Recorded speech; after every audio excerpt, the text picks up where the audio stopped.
Thank you very much indeed. I'd like to introduce on my left the President of the Somali National Olympics Committee, Duran Farah, and on his immediate left is waxaan idinku soo dhaweynayaa dalka Ingiriiska gaar ahaan wasaaradda arrimaha dibadda waxaa habeen taariikhi ahaa waxaanu soo maray habeen taariikhi ahaa ee calanka Soomaaliya laga taagay baaga Olympic uu ka dhacayo dhawaan waxaanu rajaynaynaa madaxweyne cusub baarlamaan cusub iyo dawlad cusub inay idin dhashaan taas oo la shaqayn doono waxaan aad iyo aad ugu faraxsanahay maxamed iyo samsam wanaagga ay sameeyeen ayagoo dhibaato fara badan kala kulmay tareerinka xaqiisa xaq nabadgelyada cabsi fara badan ay soo food saartay wadamo lix ah ayuu maxamed ka guuleystay oo ka dambeeyay xilligii asagu ordayay hadii taa uu asagu sameyn karana iyo dadka la midka waxay ku tusisaa dadka Soomaaliyeed inay yihiin dad isboortiga u jajaban taariikh dheerna ku leh dhinaca kalena Duran ayaa waxa xusay oo asagu ah gudoomiyaha Olympiga Soomaaliyeed inay ahayd habeen taariikhi ah for inviting and welcoming us to such a wonderful surrounding today.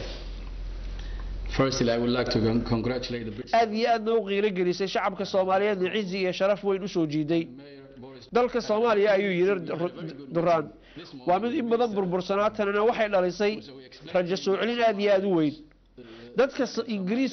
Ingiriiska ayaa waxay yihiin dad isboortiga aad iyo aad u jecel shacabka Soomaaliyeedna ay la wadaagaan jacaylka isboortiga waxa tusaale loogu filan labada garabkayga fadhido asagoo tilmaamay maxamed iyo samsam isla mar ahaantaana soo qaatay maxamed tusaale soo qaatay maxamed Farax oo asagoo orday asagoo ordi doona maalinta Sabtida ugu soo food leh baladahabana u rajeeyay We could even look to walk with Mo Farah, who of course was born in Somalia. And it was a very made us all very proud to see him winning the 10,000 meters, and hopefully on Saturday we'll see him in the podium winning the gold medal of 5,000. Time, Mohammed Hassan. I think in your heat you beat runners from Ireland, Puerto Rico, Yemen, Guinea, and Niger. So you know, if a young Somali athlete can do that with all the obstacles you faced,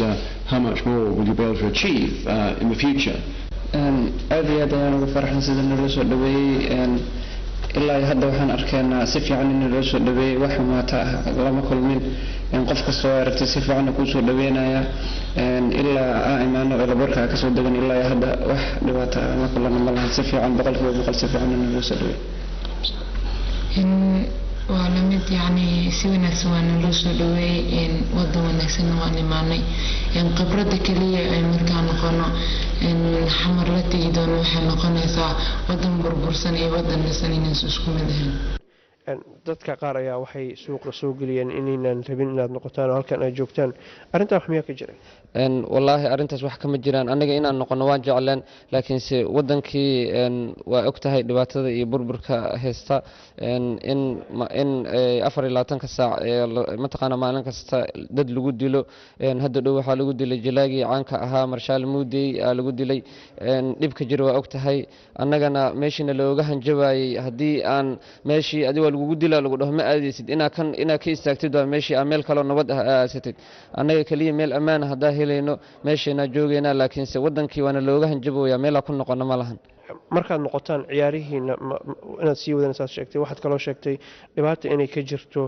gabarnimadaada iyo sportska sidee baad doonaysaa inaad u noolaatid markaad dalka dib ugu noqoto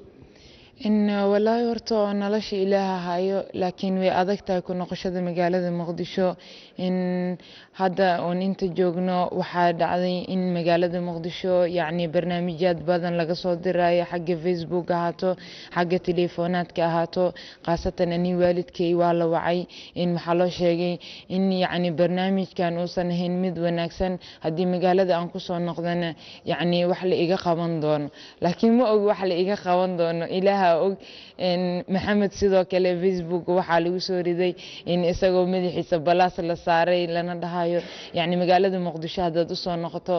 madaxaagu waa cancel Cabdi Xafiid Maxamuud TV-ga caalamiga Universal